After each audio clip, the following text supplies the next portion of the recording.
You believe me, నాకు court పరిసరాలు అనేది ఇవాళే పరిసరాలు, ఈవెన్ మా విజయనగరం కోర్టు కూడా పిల్లలే ఇవాళే మొదటిసారి నా జీవితంలో ఓ కోర్టు ప్రాంగణంలోకి రావడం అనేది ఇదే మొదటిసారి.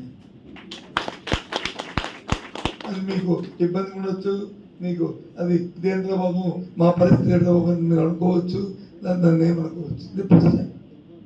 ఇందాక సార్ వచ్చినప్పుడు ఇది మా డిస్ట్రిక్ట్ మెయిన్ కోర్ట్ అని ఆ తప్పు తీస్తే ఆ తప్పులను చూశాను. అది చూడడం తప్ప, సినిమాలు చూడడం తప్ప, నాకు హాల్ కూడా కోర్టులో బెంచ్ ఎలాగో కూర్చుంటారు, ఎలాగుంటారు, ఏమడుగుతారు కూడా నాకు ఐడియా ఉన్నాం. కాబట్టి ఇవాళ మీ దగ్గరికి వచ్చి మీతో మాట్లాడడం అనేది ఒక అవకాశంగా నేను అనుకుంటున్నాను. ఇవాళ ఎన్నికలు ఉన్నాయి. ఎన్నికల్లో మా వాళ్ళందరూ మా ఎంపీ గారు ఝాన్సీ గారు మాట్లాడినా, మా రాజు గారు మాట్లాడినా, లేదు మా సత్యాన్ని మాట్లాడినా, మా జగన్మోహన్ రెడ్డి గారిని గెలిపించండి, మా ఇక్కడ విశాఖ విజయం చేస్తాం అన్నాడు. విశాఖని క్యాపిటల్ చేసినప్పుడు ఇది వన్ ఆఫ్ ది ఆస్పెక్ట్. మా దగ్గర 10 అంశాలు ఉంటే 10 అంశాలను విశాఖపట్నాన్ని క్యాపిటల్ చేయడము లేదా 3 క్యాపిటల్స్ అనేది మా పార్టీ పాలసీ, మా ప్రభుత్వ విధానం. అది కూడా వేగ్గా చెప్పింది కాదు, మా మేనిఫెస్టోలో పెట్టి చెప్పాం. అది మా మేనిఫెస్టోలో పెట్టి చెప్తున్నాం. ఇవాళ గత ప్రభుత్వాలు చేసిన ఏ పార్టీ కానీ, లేకపోతే ఇవాళ కొత్తగా కూటమి చేసిన పార్టీ కానీ వాళ్ళ మేనిఫెస్టోలో అవి అంశాన్ని పెట్టలే. నేను మేనిఫెస్టోలో పెట్టలే. అంటే ఇది కమిట్మెంట్తో ఇది చెయ్యాలి, చేస్తాము. 3 రోజులు ఎందుకు చేస్తాము? బికాస్ మన స్టేట్ హిస్టరీని తీసుకున్నప్పుడు ఇందాక ఝాన్సీ మాట్లాడిన దీంట్లో కానీ, లేకపోతే ఈ సమతుల్యాలన్నీ కూడా సమానంగా ఉండాలి, మళ్ళీ ఈ ప్రాంతీయ భేదాలు ఉండకూడదు అన్న నేషన్లో ఈ నిర్ణయాన్ని తీసుకున్నాం. రెండవది ఏంటంటే గవర్నమెంట్కి వచ్చి ఏదైతే రెవెన్యూని జనరేట్ చేయాలో జనరేట్ చేయడానికి విశాఖపట్నం అయితేనే అనువైన స్థలము, అనువైన పట్టణం అనేది బాగా నమ్మి చేస్తాం. అంతేగాని లేకపోతే అమరావతిలో లేకపోతే ఇంకొక కర్నూలులో రాజధాని చేసి అవుతుందంటే వాటన్నీ అక్కడ కూడా అవుతుంది. ఇప్పుడు ఇంకో 100 సంవత్సరాల తర్వాత అవుతుంది.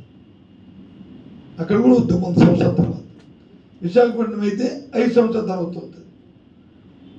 ఇది ఓన్లీ 5 years టైం, అవన్నీ కూడా 100 years టైం.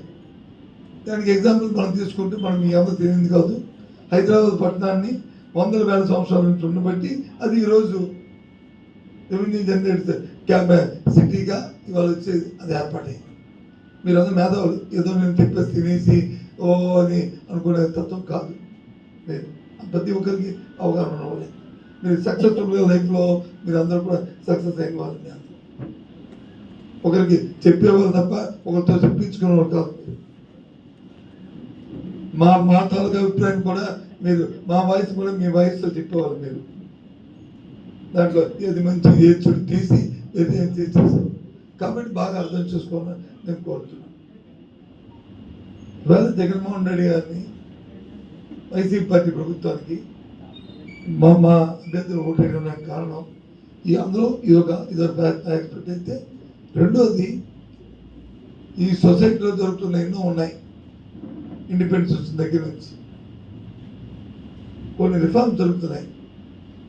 ఆ reforms not only reforms, revenue reforms జరుగుతున్నాయి. ఇప్పుడు మార్పు ఇప్పుడు కూడా ఆలోచన చేయనట్టుగా చేసుకొస్తున్నాం. అవి కొనసాగి దాని ఫలాలు రావాలంటే ఇవాళ వైఎస్ఆర్సీపీ ప్రభుత్వం రావాలనేది మా తాలూకు ఆలోచన. మిమ్మల్ని దానికి కన్విన్స్ చేయడానికే నేను మిమ్మల్ని డిస్కషన్ చేస్తాను సార్ అని చెప్పాను తప్ప నేను స్పీచ్ ఇవ్వడానికి మాత్రం కాదు దయచేసి. సో కాబట్టి తమరందరూ ఉన్నారు, నేను కూడా చెప్తాను. అంటే మీరు అడిగిన క్వశ్చన్ కానీ రిలేటెడ్ అయితే దాంతో చెప్తాను, లేకపోతే ఆఖరిలో ఓ 2 నిమిషాలు టైం తీసుకొని చెప్తాను. ఏమైనా మీరు ఏదైనా అడిగితే దాన్ని అడగండి, ఎందుకంటే మాకు మా ప్రాణాలు కట్టలేకపోవడం, ఎందుకంటే మేము మా కోసం పోరాట్లా, ఎలాగైతే ప్రజల కోసం పోరాడుతున్నారు మీలాగా మేము కూడా పోరాడుతున్నాం కాబట్టి డెఫినెట్ గా నేను ఒక రిప్రజెంటేషన్ ఇవ్వండి, దాన్ని డెఫినెట్ గా పెడతాను. నేను చెప్పిన విషయాన్ని డిస్కస్ చేసి మళ్ళీ మీకు విషయం చెప్తాను. ఒక రెండు విషయాలు చెప్తే ఇంకో విషయం ఏంటంటే land titling act advocate civil court గురించి కోసం మేము కంగారు పడుతున్నాం కాబట్టి రాష్ట్ర వ్యాప్తంగా అడ్వకేట్ కానీ వాళ్ళ ఫ్యామిలీ కానీ అడ్వకేట్ హెల్త్ కానీ జడ్జిలు కానీ ఇలాగా లక్షలాది మంది ఆధారపడుతున్నారు కాబట్టి వాళ్ళందరికీ భరోసాగా ఆ సివిల్ కోర్ట్ జ్యూరిడిక్షన్ అనేది అదే పాయింట్ అదే ఉంది.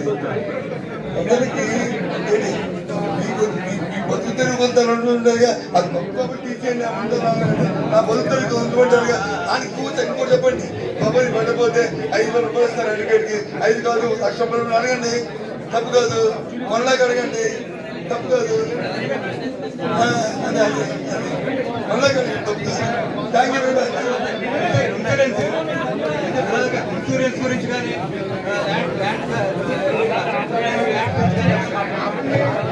కోసం మన తాలూకా ఇన్వెస్ట్మెంట్స్ కోసం మన ప్రైమ్ మినిస్టర్ కూడా అందులో ఉన్నారు. ఉన్నప్పుడు మిగతా దేశాలు ఏం చెప్పాయంటే మీ దేశంలో ఉన్న రిజిస్ట్రేషన్, మీ దేశంలో ఉన్న ల్యాండ్ యాక్ట్ దీని మీద మాకు క్లారిటీ లేదు, ప్రపంచ దేశాల్లో రాష్ట్రాల కంటే మీ దేశంలో వచ్చి కొద్దిగా వీక్గా ఉంది. సో మేము వచ్చి ఇక్కడ ఏదైనా బిజినెస్ ఏదైనా పెట్టుబడులు పెట్టాలన్నప్పుడు మాకు ఇక్కడ రక్షణ కలగట్లేదు, మాకు దీనివల్ల మాకు సస్టైన్ లేకపోతాం అనేది వాళ్ళు ఎక్స్ప్రెస్ చేశారు. దాని మీద నేను పేరు మర్చిపోయాను, ఐఎమ్ సారీ. ఆ పేరు ఎట్లా ఉంటుంది లేకపోతే రేపు చెప్తాను. ఒక దీంట్లో రెవెన్యూలు బాగా ఎక్స్పోర్ట్ అయిన ఒక పెద్ద ఆయనతో ఒక కమిటీ కాన్స్టిట్యూట్ చేశారు. కమిటీ కాన్స్టిట్యూట్ చేసి వాళ్ళ నుంచి మన ఇండియా యాక్ట్, మన తాలూకా మన యాక్ట్ని చూసి ల్యాండ్ యాక్ట్ని చూసుకో పాటు ప్రపంచంలో ఉన్న అన్ని దేశాల యాక్ట్లు చూడాలి, వరల్డ్లో ఉన్న ఆల్ అన్నిటిని కూడా చూసిన తర్వాత అప్పుడు ఆయన వచ్చి రిపోర్ట్ ఇవ్వమని ఆయన అన్నీ చేసి అన్ని రిపోర్ట్ ఇచ్చిన నేపథ్యంలో మన్మోహన్ సింగ్ గారు దిగిపోయినారు ఆయన. ఆ తర్వాత వచ్చి మోడీ గారు వచ్చారు. మోడీ గారు వచ్చిన తర్వాత వీళ్ళు మళ్ళీ దాని మీద చూశారు. చూసి ఇది అవసరం కదా అని చెప్పని ఒక ముసాయిదా బేస్డ్ ఆన్ దట్ రిపోర్ట్ ఒక ముసాయిదా తయారు చేశారు. ఒక డ్రాఫ్ట్ ఒక యాక్ట్ తయారు చేసి దేశంలో అన్ని రాష్ట్రాలు పంపించారు. ఇది మీరు చూడండి, ఎందుకంటే ల్యాండ్ అనే సబ్జెక్ట్ మీకు తెలుసు కదా, స్టేట్ గవర్నమెంట్ ఇది ల్యాండ్ స్టేట్ గవర్నమెంట్, ల్యాండ్ కానీ ఎడ్యుకేషన్ కానీ ఇవన్నీ స్టేట్ గవర్నమెంట్, స్టేట్ లిస్టెడ్ కానీ కాన్స్టిట్యూషన్ స్పిరిట్తో ఉండాలి. అంతేగాని నా లిస్టెడ్ కదా అని చెప్పి నా ఇష్టం వచ్చాడని నేను వచ్చి ఇక్కడ యాక్ట్ చట్టం చేసేస్తాను తెలదు. పైన దాన్ని మళ్ళీ ఎక్కి రావాలి. దాని మీద డిస్కషన్ వచ్చింది. వస్తేప్పుడు వచ్చి మా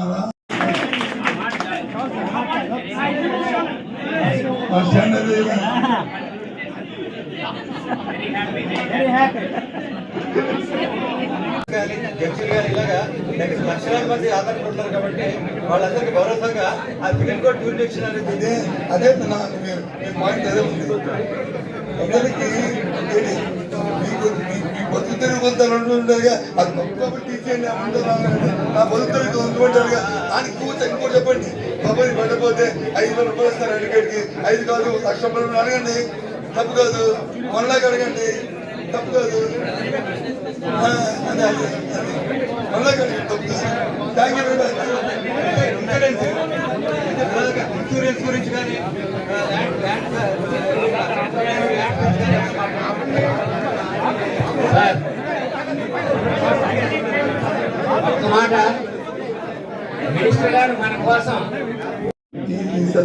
ఈ సర్వే ఈ ల్యాండ్ యాక్ట్ ఇవన్నీ చేస్తున్న దాంట్లో గవర్నమెంట్లో సబ్ కమిటీ ఉంది.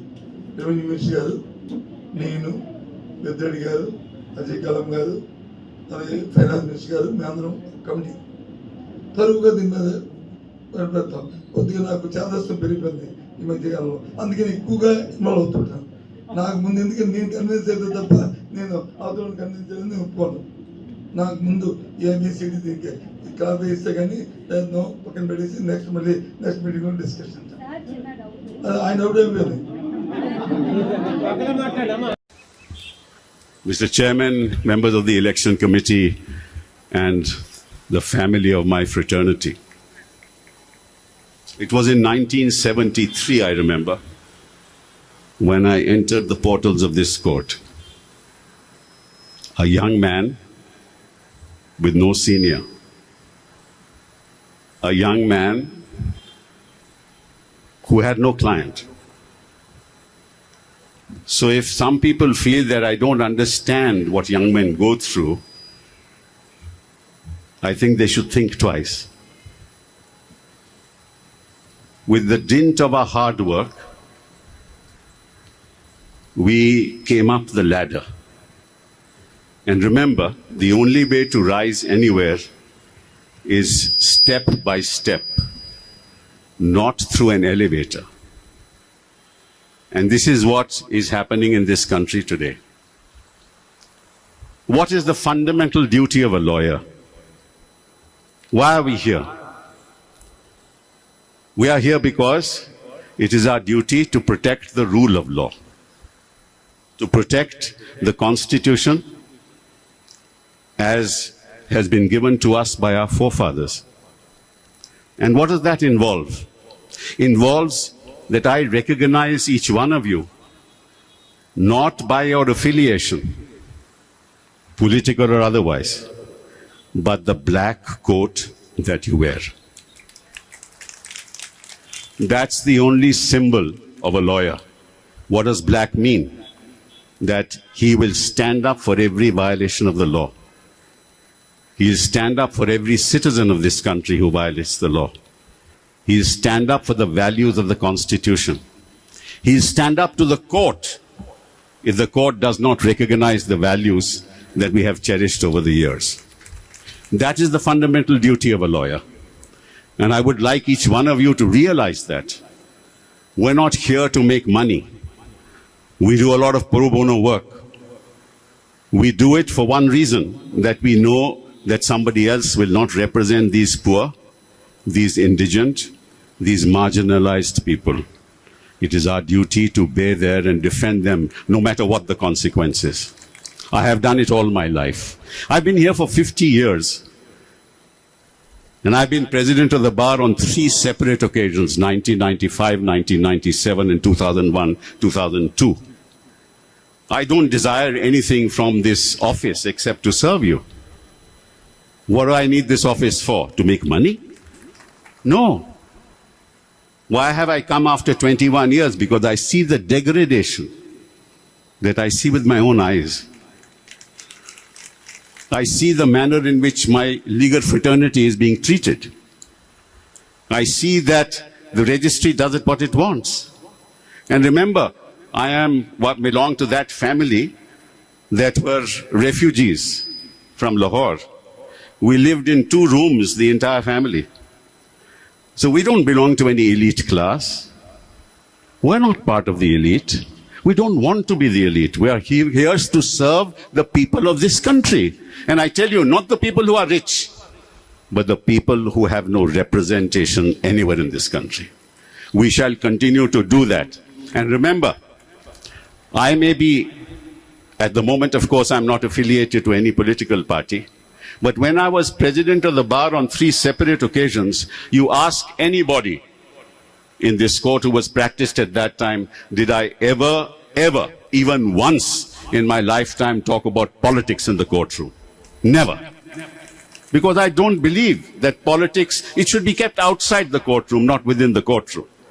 But the fact of the matter is that people say that I want you to be accessible.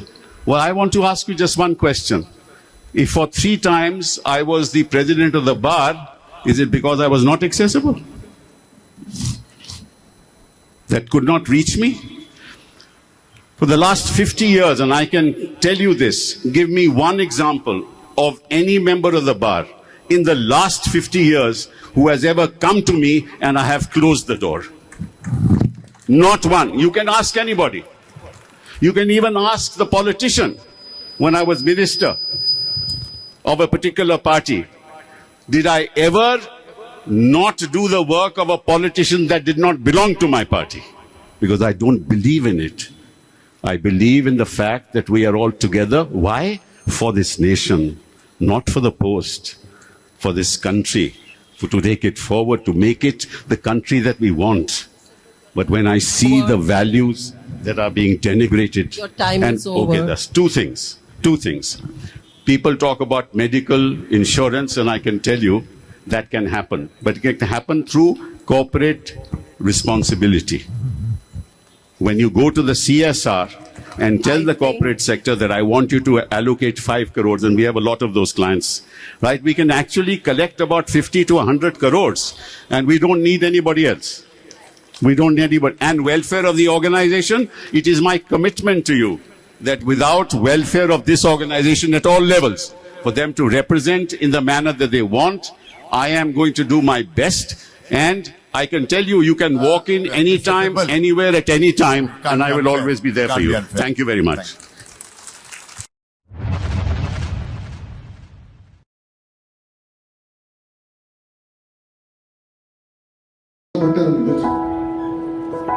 కొట్టుడు కొట్టాను, ఓపెన్ గా చెప్పాలి.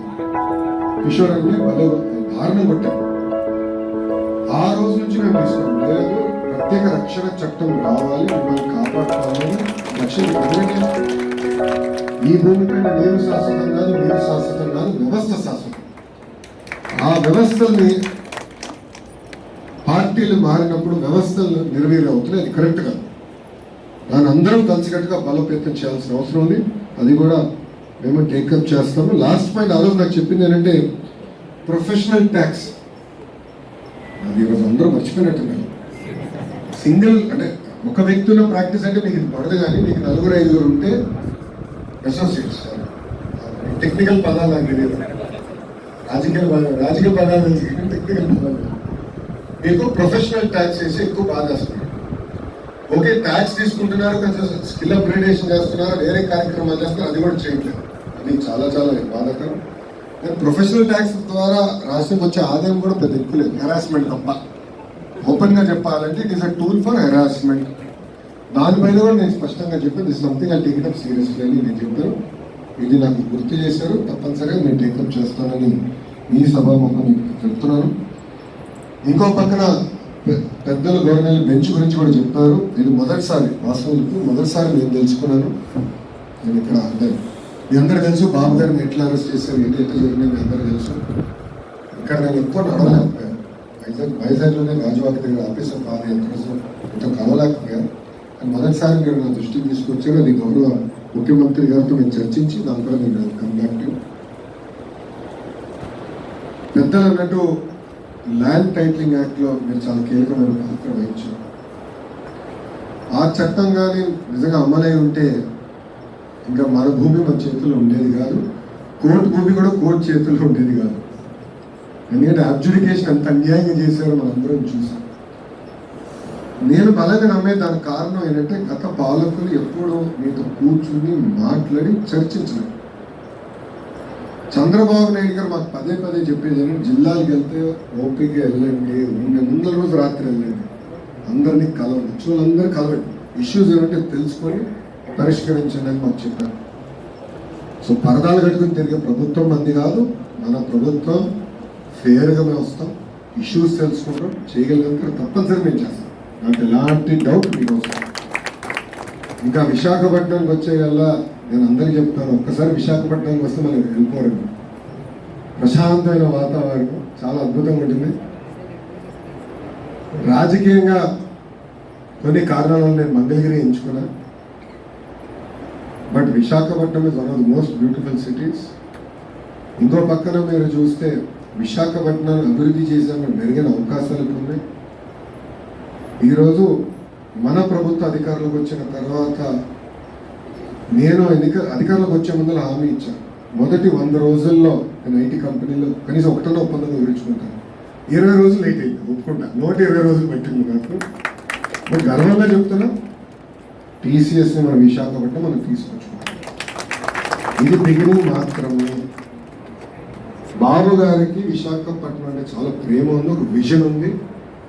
నేను కూడా చంద్రబాబు నాయుడు గారితో చర్చించినప్పుడు వాస్తవంగా ఒక mega chemical pharma with zero discharge park ఏర్పాటు చేయాలి, ఏవియేషన్ యూనివర్సిటీ రావాలి, కొత్త ఎయిర్పోర్ట్ భోగాపూర్ ఎయిర్పోర్ట్ ఇటు పెట్టిస్తున్నారు, ఎయిర్పోర్ట్ పూర్తవుతుంది, ఐటీ కంపెనీలు వస్తాయి, డేటా సెంటర్స్ వస్తాయి, మెడికల్ డివైసెస్, ఏఎంటీ సెట్ని కూడా గత ప్రభుత్వం ఎంత ఇబ్బంది పెట్టిందో మీకు బాగా తెలుసు. నాకు మంచి సెస్ని కూడా ఎంత ఇబ్బంది పెట్టారో. ఈరోజు దాదాపు 20,000 మంది పనిచేస్తారు. వాళ్ళని ప్రోత్సహించాలా, మ్యానుఫ్యాక్చరింగ్ పెద్ద ఎత్తున తీసుకురావాలా. ఈ 4-5 థీమ్స్ పైన విశాఖపట్నాన్ని బలోపేతం చేయాలి, ఆర్థికంగా ముందలు తీసుకెళ్లాలని మా లక్ష్యం. దయచేసి పెద్దలు, మీరందరూ బాగా చదువుకున్నవారు, 2019లో ప్రభుత్వం మారినప్పుడు ఆర్థికంగా విశాఖపట్నం భారతదేశంలో 9వ స్థానంలో ఉండేది. గత 5 సంవత్సరాలు ఒక స్థానం పడిపోయామండి, 10వ స్థానానికి, 10th ప్లేస్కి వెళ్ళింది విశాఖపట్నం. దానికి కారణం ఎకనామిక్ యాక్టివిటీ ఆగిపోయింది. అదంతా మనం రీస్టార్ట్ చేయాల్సిన అవసరం ఉంది. మీరే చూసారు, అద్భుతమైన పాలసీస్ తీసుకొచ్చాం, చాలా ఫోకస్డ్గా డెవలప్మెంట్ చేస్తాం. ఏ ప్రాంతానికి ఏం తీసుకురాలి, గతంలో ఇచ్చిన హామీల మీద ఆ ప్రాంతానికి ఆ పెట్టుబడులు, పరిశ్రమలు తీసుకురాలి. మీకు ఫుల్ వర్క్ ఉంటుంది, మీకు ఎలాంటి డౌట్ వద్దు. రోడ్స్ కానివ్వండి, ఫ్లైఓవర్లు కానివ్వండి, మెట్రో ప్రాజెక్ట్ కానివ్వండి, డేటా సెంటర్స్ కానివ్వండి, ఈ స్పెషల్ ఎకనామిక్ జోన్స్ కానివ్వండి, airport, civil aviation university, MRO, engine maintenance, అవన్నీ కూడా పెద్ద ఎత్తున ఎక్కువ సిస్టమ్ మొత్తం మనకు రాబోతుంది విశాఖపట్నం. మా మనసు ఎప్పుడు విశాఖపట్నంలో ఉంటుంది, దానికి మీకు ఎలాంటి డౌట్ అవసరం. గతంలో మమ్మల్ని హవా ఒక రకంగా ఉన్న మాకు 4 స్థానాలు గెలిపించారు విశాఖపట్నం ప్రజలు. ఎట్లా మర్చిపోతాం గర్వమే. మొన్న అంటే ఇంకా డిఫరెంట్ స్టోరీలు అండి. కానీ కొంచెం నాకు బాధ ఉందిలేండి, రాజవాక భీమిలి ఎగిపోయినా బాధ ఉంది నాకు. నేను బాబు గారు పక్కన వచ్చి ఫుల్ ఎక్సైట్ అయ్యా. ఎందుకంటే బాబు గారికి నేను అందరిలో చెప్తున్నా, ఒకసారి ఛాలెంజ్ చేశాను, సార్ మీకు కానీ ఒక్క ఓటు ఎక్కువ వస్తుంది నాకు మంగళగిరిలో అన్నా. అది చూద్దామని, కుర్రోళ్ళు మీరు ఇట్టనే అంటారని నేను నవ్వేసి అన్నాను. ఆ రోజు నిజంగా ఐ ఫీల్ హ్యాపీ, ఇంత మెజారిటీ ఇచ్చాడు దేవుడు, ఆ మంగళగిరి ప్రజలను ఆశీర్వదించాడు. కానీ విశాఖపట్నం ప్రజలు దేవాల ఆనందం ఎక్కువసేపు లేదమ్మా.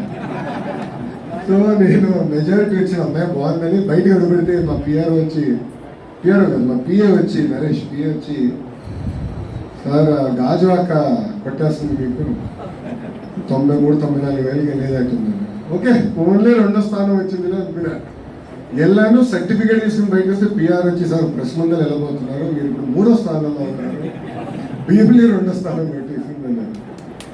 సో మా పైన చాలా పెద్ద బాధ్యత పెట్టారు. నేను మంగళగిరిలో అనేవాడిని, నాకు ఎంత ఎక్కువ మెజారిటీ ఇస్తే అంత బలం వస్తుంది, నేను పోరాడగలుగుతా, నిధులు తీసుకురాగలుగుతా, పనిచేయగలుగుతా. అదేవిధంగా విశాఖపట్నం ప్రజలు మమ్మల్ని ఆశీర్వదించారు, దీవించారు, బాధ్యత